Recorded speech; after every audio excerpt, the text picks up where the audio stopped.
Good afternoon, ladies and gentlemen. Welcome to another Propagandacast as we keep going over those and newly changed commanders.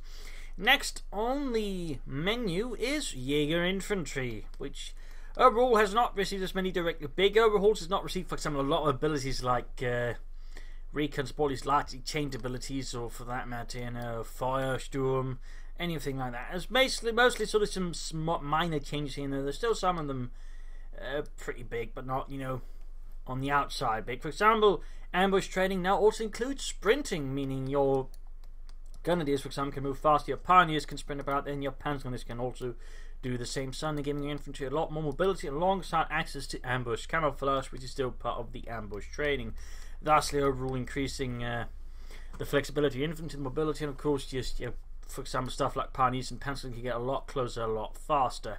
So that's going to be a nice little supplement there for your troops if you do go for Jaeger Infantry. So although that's some changes.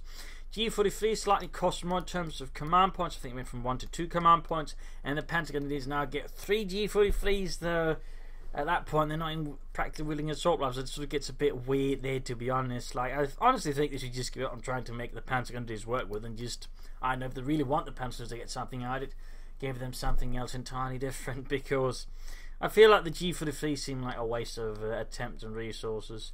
But overall, that's sort of basically what happened there. The bigger change, so the biggest change in the sense here for Jaeger Infantry, there's the Jaeger Command Squad at 3 command points, which is basically a 5-man Grenadier squad with G43's ambush camouflage already upgraded, access to smoke and access to flares. Also, the ambush camouflage, they've already mentioned it. So there's sort of just really a tough Grenadier squad that has a lot of utility, a lot of flexibility. And for example, being able to pop flares here and there can, for example, be pretty big, as that can allow you to scout ahead. Plus, the smoke grenades can be used to cover advances or retreats, or just ruin things for your opponent at the right time. So it sort of gives you a lot of flexibility there with a single infantry squad. You can only get one at a time, and they cost thin in manpower, but generally you'll get pretty good value, as they're going to be probably one of the hardest things you got to wipe. Plus, of course, you can just pack a lot of a punch in the right place. So very good unit, and certainly just probably what everyone is going to go for when they choose Jaeger Infantry. Light artillery barrages have been made slightly cheaper, also slightly faster at, but not by a huge deal. And Stuka close air support is largely the same, nothing sort of big changing there.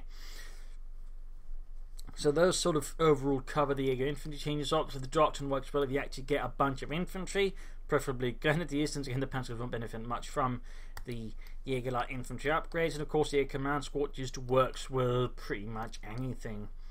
Plus, of course, you want to play defensively, the ambush train can also help out, but even offensively, it can be quite useful to ambush your opponents and you catch them off guard and do a lot of damage. Plus, of course, the late game abilities offer you a bit more flexibility and utility, and of course, abilities you just deal with enemy armor or dug in position. So, Jaeger Infantry's gone to pretty decent spot now, definitely a lot more useful, and you can just sort of fit it anywhere, and it's free.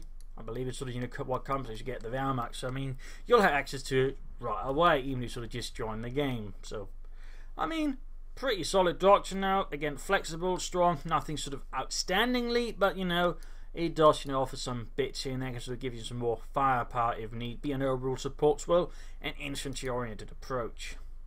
So that's sort of the Jaeger Infantry commander here for you, or the Jaeger Infantry doctrine, what it does and what it can do. And again, it just sort of works if you go for a lot of infantry. So going for a lot of light vehicles, it's not necessarily going to work so amazingly, but even then the Jaeger Command Squad can work with that as well. I mean, that's just sort of the magic of the Jaeger Command Squad. He just works with everything, largely. So there you go.